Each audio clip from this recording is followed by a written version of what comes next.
My name is Pascal. I'm a Christian by faith. I'm 69 years old. I'm a MSc postgraduate in mathematics. I'm a retired college lecturer from engineering, government engineering college. Now, you quoted from the Acts of the Apostles what Peter addressed to the people. Now, the same Peter says in John 6 chapter 67, 68, 69, then Jesus said to the 12, do you also want to go away? Then Simon Peter answered unto him, Lord, to whom should I go? You have the words of eternal life.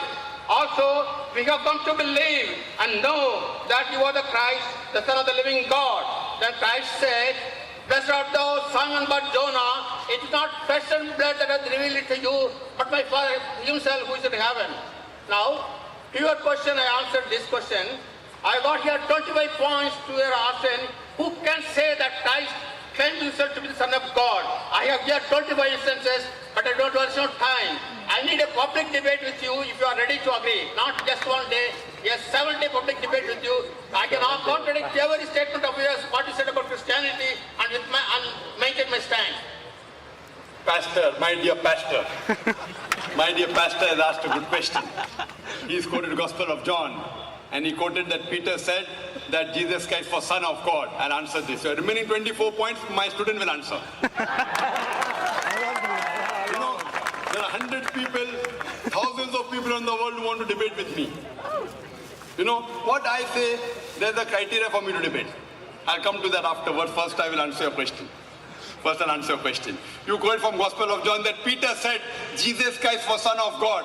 Brother, my statement was, if you remember, I will repeat it, there is not a single unequivocal statement, not a single unambiguous statement in the complete Bible where Jesus Christ, peace be upon him, himself says that I am God, or where he says, worship me.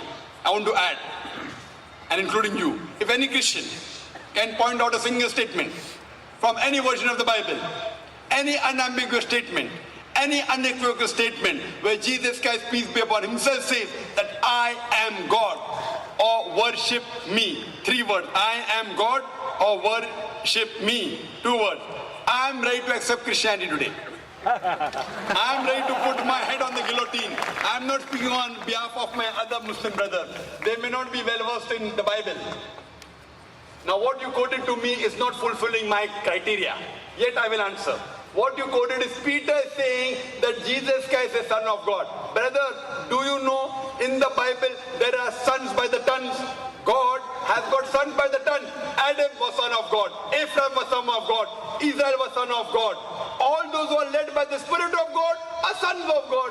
So son of God is a word used in the Bible, means a person who follows the teachings of God Almighty. If you follow the teachings of God Almighty, according to the Bible, you are also son of God. If I follow the teachings of God, I am son of God. If you read the Psalm that says in the Romans, chapter number 8, all those that are led by the Spirit of God are called sons of God. So what is new about it? I will help you. Your 24 points, inshallah, your 24 points, my student will reply. I will help you. You know, Christian missionary says, no. Jesus Christ, peace be upon him, is not normal son. He is the begotten son. And they quote Gospel of John, chapter number 3, verse number 16. For God so loved the world that he gave his only begotten son. Whosoever believeth in him shall not die, but have everlasting life. Whether this verse I'm quoting from King James Version. It's a red letter. For God so loved the world that whosoever believeth, for God so loved the world, whosoever believeth in me, that he has given his begotten son. Whosoever believeth in him, me, shall have everlasting life. Now this word begotten son, which is there in the Gospel of John chapter 3 verse 16 in the King James Version. Brother, are you listening to me? If you can't do 2 things at the same time, then you say, I did not listen. Yes, I listen. So how can you read and listen at the same time? Are you a superhuman being? I just refer to answer to your question. Whether you listen to my question and you can have a debate with my student. You come to Bombay? Yes, I want to debate with you. With me, you're not about debating, brother. I'll come to it later on. So the begotten son is, begotten means sired by God. Begotten means God Almighty, you know, it's a lower function of animal sex.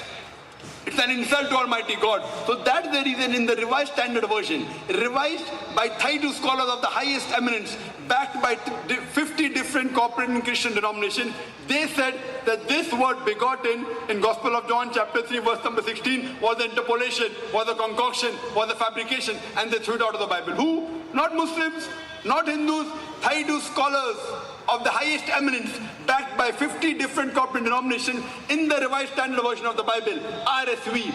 They have removed this word begotten as an interpolation, as a fabrication, as a concoction. So if you say Son of God, I verily agree that Jesus Christ was Son of God, meaning he was a godly person.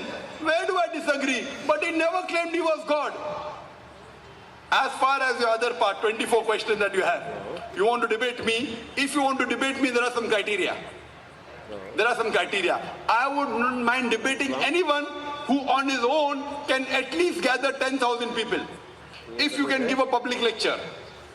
For a public lecture, if you can gather 10,000 Christians, I will debate you. Anyone in the world, or you give your material, to your doctors of divinity. You know Billy Graham? Billy Graham can gather more than 100,000 people. Billy Graham, Morris Cerullo. Give these people. Who are you? I don't even know you. Why should I waste my time? You want to debate? Yet you can debate. Come to Bombay. Take an appointment. My student will debate with you. And answer all your 24 points. We have many students in the queue. Waiting. There are many such people who challenge me. We say for debate with my student. If anyone wants to debate me, when by God's grace, Alhamdulillah, I can gather 100,000 people, 200,000 people, 300,000 people individually for my talk. At least the person debating me should have a stature of getting at least 10,000 people. If you cannot gather 10,000 people, it's a waste of my time. Why should I make you famous? Yet, you can have a debate with my student. Many people are there. You know the students of our school also, inshallah. You are 69 years old, no problem. My young students will debate you. Fine? Tell me when you are coming. You can come there, hire the hall, you pay for the thing, fine? If you are worth someone great, we'll pay for you. If you can't gather 10,000 people, you come there, arrange for a hall, call my student for a debate, we'll have a debate. If you want to tell the date, you can announce now only. Which date are you coming to Bombay, brother? Pastor? Yes. Which date are you coming to Bombay? Tell me. I have to gather the audience, then I'll tell you. No audience. You coming alone, no problem. When 10,000 people, then you debate with me. First, at least debate with my student. You gathering audience will take you a lifetime. I don't know how long will you live. I want you to do. I want to answer your questions, not my questions. My student will answer. My students are well-versed, Pastor. No. When can you come to Bombay? Most welcome. Give a time, I will arrange my student to debate you. If you cannot debate my student and you cannot gather 10,000 people, so why should I waste my time? What you can do is ask a question. You asked a question, I gave the reply. Now you can go behind the queue for your next question. Behind the queue, yes, brother. Yes, can I take the question from the sister's side, please?